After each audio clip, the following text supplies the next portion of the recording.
медал и то в Русия. Просто от Русия тръгна този отбор.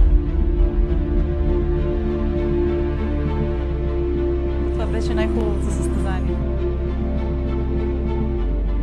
Са на 17 години, а вече са световни шампионки, така че...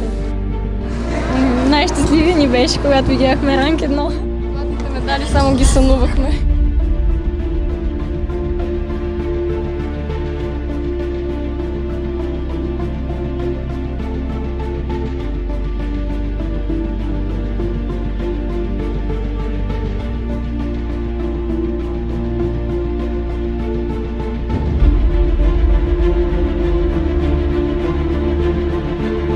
Направи грешка. Грешката беше жестока, тежка. И ни отправи на, така да го отхвърли всъщност на шестото място.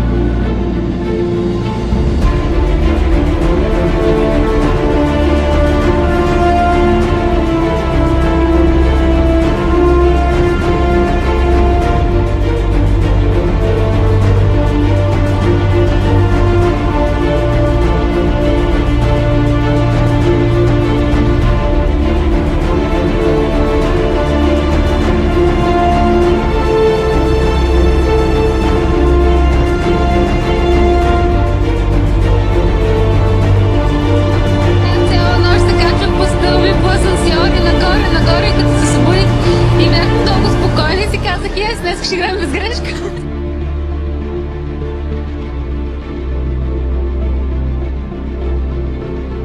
Този сребърен медал за мен беше абсолютно златен медал, защото мъжете играха абсолютно единствения отбор, който беше без грешка.